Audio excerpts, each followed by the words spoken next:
I'll tell you my most proud night where I looked back at my team, especially my AD. Funny enough, it was Cameron who ran that night, where I was like, yeah, boy, we did good. We pulled miracles in like 6 hours. It was so cold and brutal that we could do nothing but work. You know, you're working to get out of there. Everyone just locked into that headspace, but we're working to get the fuck out of here. The only way out of here is to work and shoot through it.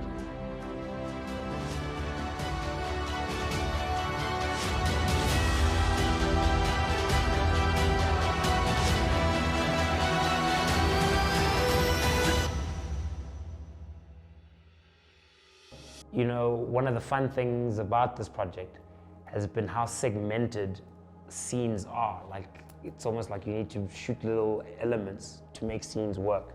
So the water work was crucial for the sequences where General Tuka is placed in a box and then he's thrown into the ocean by his own men. So he's drowning and then he's saved by this creature of the water and he's taken out. But then when he wakes up, he's in the afterlife. First one, remember I said a big wide of the thing sinking? Now we're seeing our performer being dragged out. We plan to have a rope for them so that we can have some more momentum pulling them out. Because where the rope is where we're going to put the mermaid. So the mermaid is pulling them, yanking them out of the water. Okay. Let's do the profile one. I'll tell you why. The profile being, I'm looking at like a big landscape. Yes, and yes. going. So I just lock off and it just sinks through the Correct. Yeah. The reason for that is we're throwing light at it and it's be the frame that'll show us what the light will go. Yeah, Okay, so it's yeah, almost So when like you're looking down, we're like, I'm not even sure. Willie and I appreciate that relationship because we're so different, like polar opposites. We're so different, and I guess that's what makes us the same. For me, Willie validates what I see. He's almost my first check of, what the fuck is this? So when I sell it to him, that's sold, buddy. Come to the shore and then we put Tuka in a box. Yes. Well, we'll start with the dry stuff.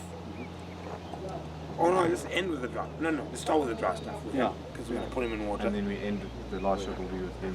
And then we put him into the water. The other thought I had, and that's perfectly sound, the other thought I had was we can really shoot simultaneous. Because these are two different boxes. Two different cameras.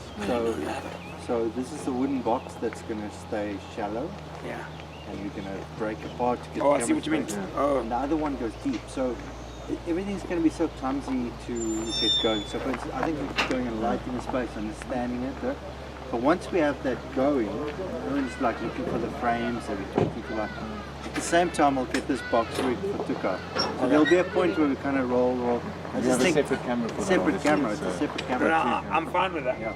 The first couple of shots though, I think let's all give the focus there. Exactly, Because 100%. they're quite intensive. Yeah. And then also we're getting into the culture of it. What I find great about our process together is the fact that it becomes super organic. I find that, and all directors work differently, but in this specific process, having more of a responsive nature makes more sense. The way Jahmil works is very instinctual, and if I was to construct it in my approach, that would just be a huge jarring process. Help me think here. That shot I like. The other one I like is if we put a little on the camera here. The other one I like is here. I don't need all of them, but they're all cool. So We have a very good relationship as far as like creating what needs to be created in front of us while it's in front of us. I think that streamlining of creativity actually sometimes gets hindered by preparation, to be honest. But what I like about him, like I really dig about Willie, is how steadfast his work is. It doesn't matter the fucking storm, but he has a very set standard and it never changes.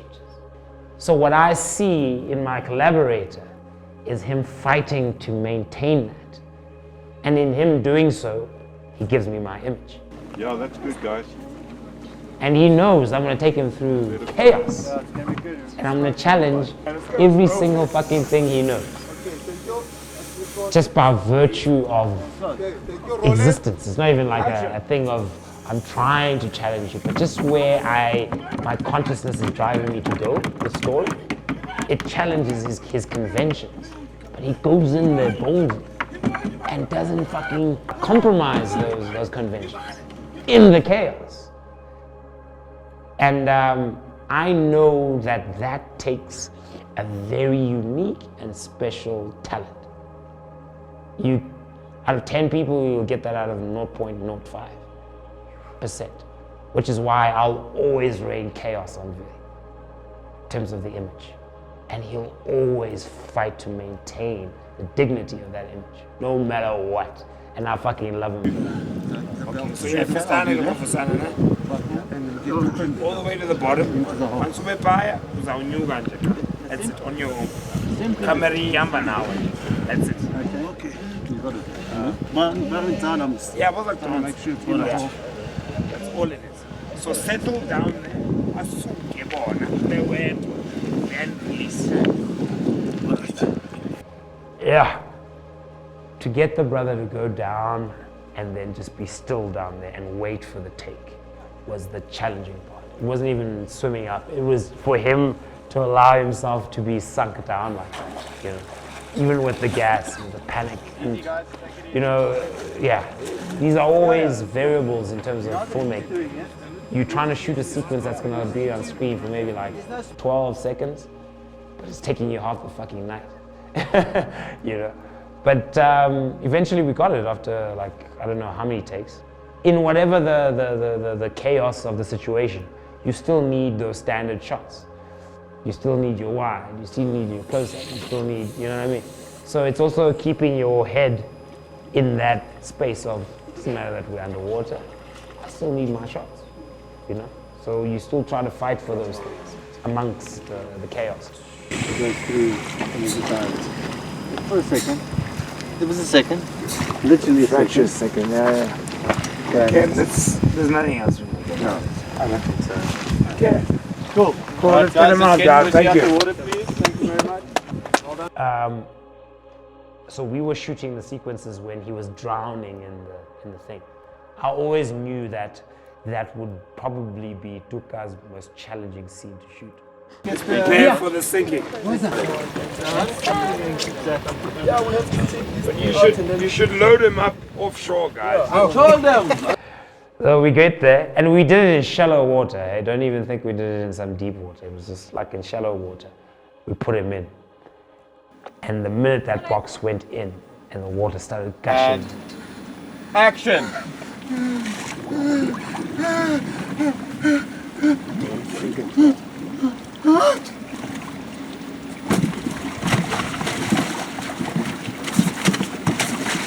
Panic.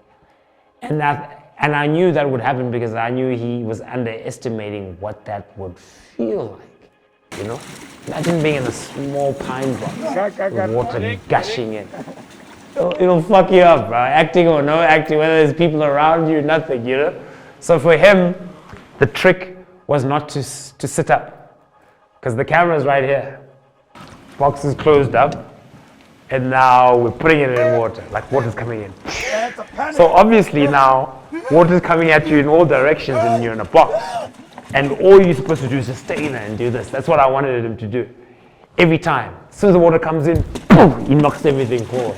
I knew that. I was like, a black man, a box, water, and then that Akachi uniform, you know, so it's also sinking you down. So that was quite rough for him. Oh, fucking hell, man. But now it's over. Oh, you're out of